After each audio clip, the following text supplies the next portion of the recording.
बदलतंय का? शिक्षणाच्या शहरात वाढती दहशत, नेमकं काय चाललंय? रात्रीचे 11:30 वाजलेत आणि पुण्यातल्या एका चौकात दोन गाड्यांचा किरकोळ धक्का लागतो आणि त्यातून वाद सुरू होतो. काही मिनिटातच हातात कोयते तलवारी घेऊन 10 ते 12 मुलं तिथे पोहोचतात.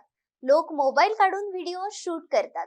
कोणीही मध्ये पडत नाही, कारण आता पुण्यात लोकांना भांडणापेक्षा पुढे काय होईल याची जास्त भीती वाटायला लागली आहे. इथे एकेकाळी लोक म्हणायचे पुणे म्हणजे संस्कृती, पुणे म्हणजे शिक्षण, पुणे म्हणजे शांत शहर. पण आता NCRBच्या आकडेवारीनं वेगळं चित्र समोर आलंय. गंभीर मारहाण आणि हिंसक गुन्ह्यामध्ये पुणे देशात मुंबईनंतर दुसऱ्या क्रमांकावर गेलंय आणि इथंच सगळ्यात मोठा प्रश्न उभा राहतो.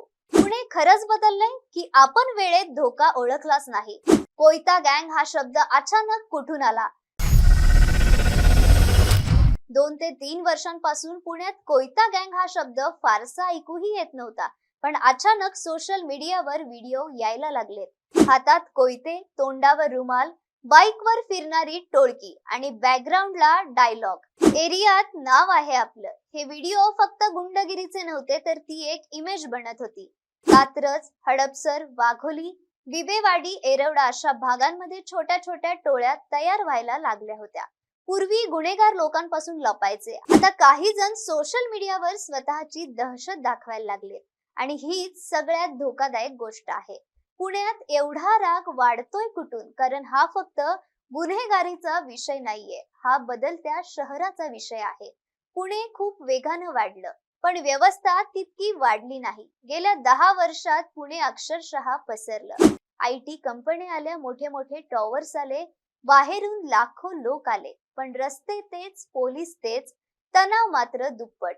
एका बाजूला करोडोंचे फ्लॅट्स आणि दुसऱ्या बाजूला बेरोजगार तरुण. ही दरी वाढतच गेली. सोशल मीडियानं गुंडगिरीला स्टाईल बनवलं.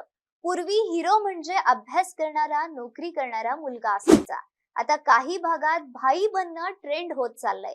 इंस्टाग्राम रील्सवर तलवारी, स्टेटसवर धमक्या, गँगचं नाव आणि कमेंट मध्ये लोक लिहितात भाऊ फायर आहे. कल्पना करा, जिथे भीती वाटायला पाहिजे तिथं प्रसिद्धी मिळते. आणि म्हणूनच अनेक पोलीस अधिकारी म्हणतात आजची गुन्हेगारी ही फक्त पैशासाठी नाही, तर प्रसिद्धीसाठी होतीये. रोड रेज इतका धोकादायक का झालाय? पुण्यात ट्रॅफिक आता फक्त त्रास नाहीये, तो लोकांच्या स्वभावात चिडचिड भरतोय. एक कट मारला, हॉर्न वाजवला आणि भांडण थेट मारामारी पर्यंत जातं. पूर्वी लोक शिवी देऊन निघून जायचे, आता काही लोक थेट मित्रांना फोन करतात, ये रे खाली, आणि मग काही मिनिटात टोळकं पोहोचतं. पोलीस काय करतायत हा प्रश्न प्रत्येकाच्या मनात आहे. पोलिसांनी कारवाया केल्या नाहीत असं देखील नाही.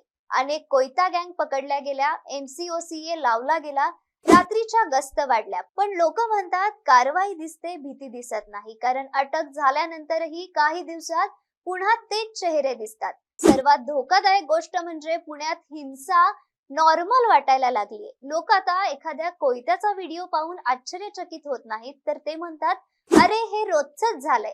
आणि जेव्हा समाज एखाद्या चुकीच्या गोष्टीला सवय मानायला लागतो, तेव्हा खरी समस्या सुरू होते. पुणे अजूनही संपलेलं नाही. हे शहर अजूनही लाखो विद्यार्थ्यांचं स्वप्न आहे.